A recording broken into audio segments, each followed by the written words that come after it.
Thank you, Barbara, for the very interesting insights. I'm sure many of the audience right now is reflecting on how they can improve their work with children, which is by no means easy but necessary. A little unusual now is that I'll be taking over as a moderator for a very short time to have a look at our website. I will share my screen.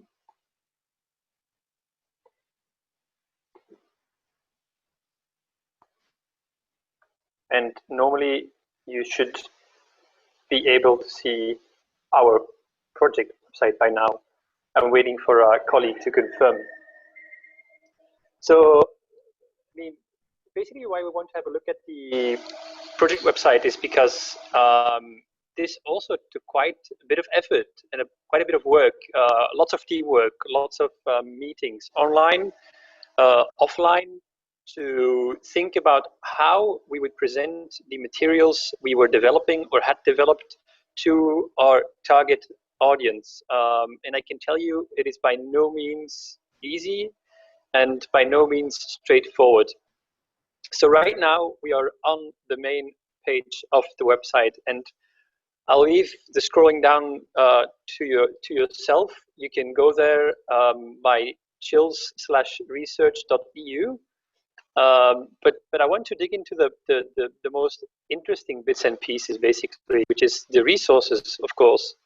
And if you go to explore, there will be a tab, and you will find that on the one hand, we have resources for professionals, and on the other hand, there is the resources for children.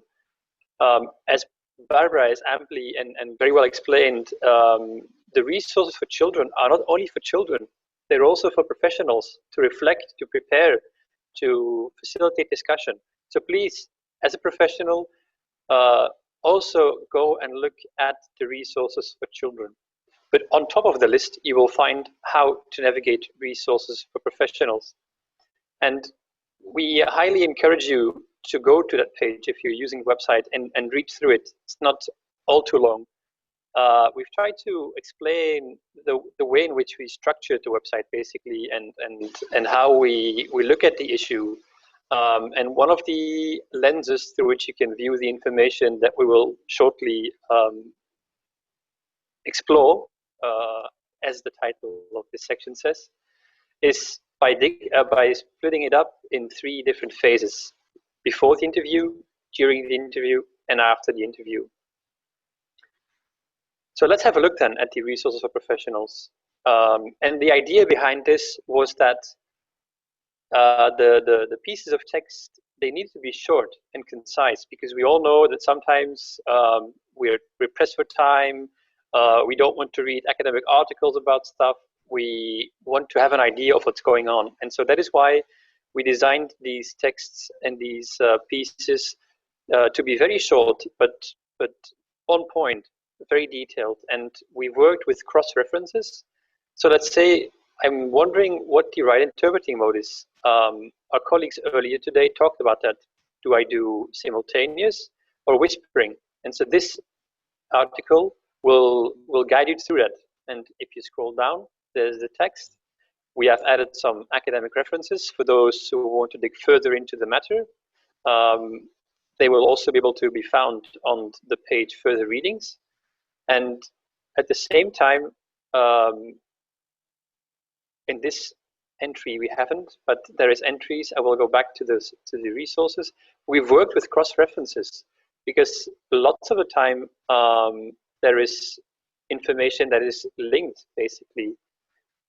So let's try this one: recruiting the right interpreter, if the right interpreter even exists to begin with. And so here you see it. Here we say, see also the right to information and expression. And this is the way we've built this section completely, so that if you want to read more, if you have questions, you can always just click on through, like so.